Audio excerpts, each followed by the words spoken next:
আমার বাবাও এদেশের একজন বড় ব্যবসায়ী।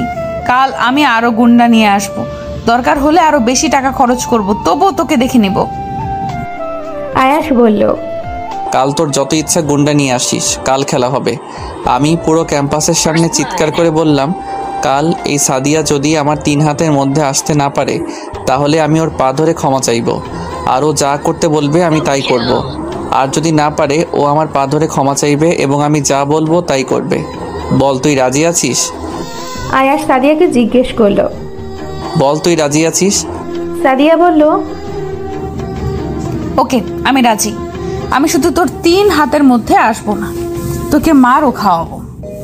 আয়াস সাদিয়াকে চ্যালেঞ্জ দিয়ে বাড়ি চলে আসলো, আর এসেই তার বাবার রুমে চলে গেল। গিয়ে তার বাবাকে বলল। আয়াস বলল, কাল আমার উপর হামলা হতে পারে। তার বাবা ওর কথা শুনে খুবই অবাক হলো আর জিজ্ঞেস করলো। তার বাবা বলল, কি বলিস এসব? হামলা হতে পারে মানে? তাহলে 50 জন কেন, 100 জন নিয়ে যা। তার বাবা তৎক্ষণাৎ তার বডিগার্ডের প্রধানকে ফোন করলো আর বলল, কাল 13টা গাড়ি সহ 100 জন লোক যেন আয়াসের সাথে যায়। বডিগার্ডের প্রধান বলল, ঠিক আছে স্যার, সকালবেলায় ওরা চলে যাবে, সমস্যা নেই।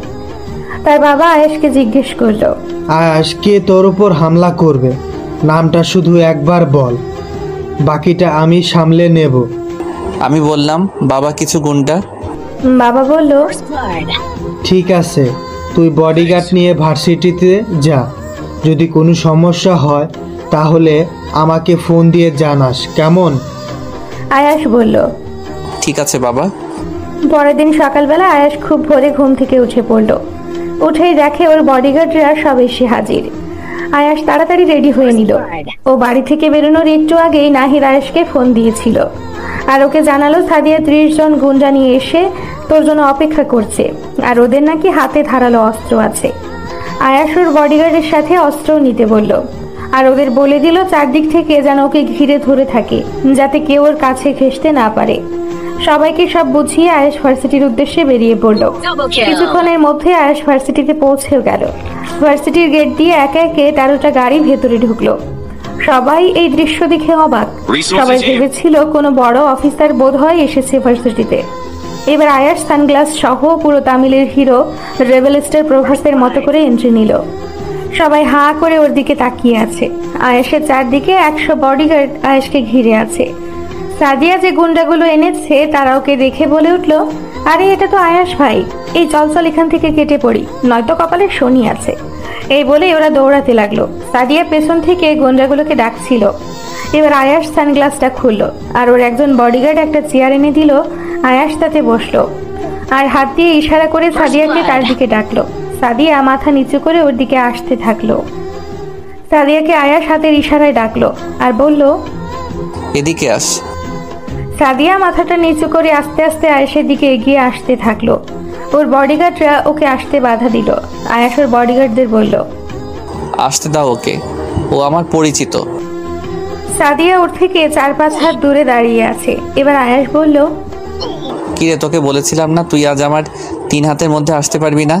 তুই কি বলেছিলি? তুই বলেছিলি গুন্ডা এনে আমাকে তাদের হাতে মার খাওয়াবি, কিন্তু কোথায় তোর গুন্ডা? তারা আমাকে নাকি মারবে, আমাকে দেখেই তো তারা লেজ গুটিয়ে পালালো। কারণ সেই মোবারক 47 হচ্ছে আমি। কি? হ্যাঁ, আমি হলো মোবারক 47, এই বাংলাদেশের সবচেয়ে বড় মাফিয়া। তার মানে তুই তো স্বপ্ন পূরণ করে ফেলেছিস? তাই বলি, তুই এত সাহস কিভাবে পেলি যে গুন্ডাগুলোকে ধরে এনে মেরেছিস? আমি সেই মাফিয়া অফ বাংলাদেশ। মনে মনে বললাম, আমি তো তোর পরিচয় আরো আগে থেকেই জানি, তারপরও না জানার ভান করে বললাম, ও তা ভাই কিভাবে কি করলি? সব জানতে পারবি। আজ সন্দেহ হয়ে গেছে, চল বাসায় যাই, আর এইগুলো একদিন বলবো। আচ্ছা ঠিক আছে, চল যাই। এই বলে সেখান থেকে চলে আসলাম। বাসায় গিয়ে ফ্রেশ হয়ে একটু বইগুলোকে নাড়াচাড়া করলাম। তারপরে মা ডাক দিল খাওয়ার জন্য। চলে গেলাম খাইতে। খাওয়া শেষ করে রুমে এসে একটু বেলকনিতে বসলাম, একটা সিগারেট ধরালাম। তারপর একটু বসে রুমে এসে ল্যাপটপটা হাতে নিয়ে একটু টিপাটিপি করে ঘুমিয়ে পড়লাম। সকালে ফোনের রিংটনে ঘুমটা ভেঙে গেল। দেখলাম রাজ ফোন করছে। তাই ফোনটা ধরলাম। ফোনটা ধরতেই রাজ বলল, কই রে, কলেজে আসবি না? হ্যাঁ আসবো তো। তো কয়টা বাজে, কখন আসবি? স্ক্রিনে চেয়ে দেখি 9টা বেজে গেছে। হাই হাই, এত সময় কিভাবে ঘুমালাম? কি রে, কি হলো? না কিছু না, আমি আসছি। তাড়াতাড়ি ফ্রেশ হয়ে চলে গেলাম। মা বলেছিল নাস্তা করে যেতে, সময় না থাকায় চলে আসলাম। মোবাইলে গান শুনতে শুনতে চলে আসলাম কলেজের সামনে। তারপর রিক্সা ভাড়া মিটিয়ে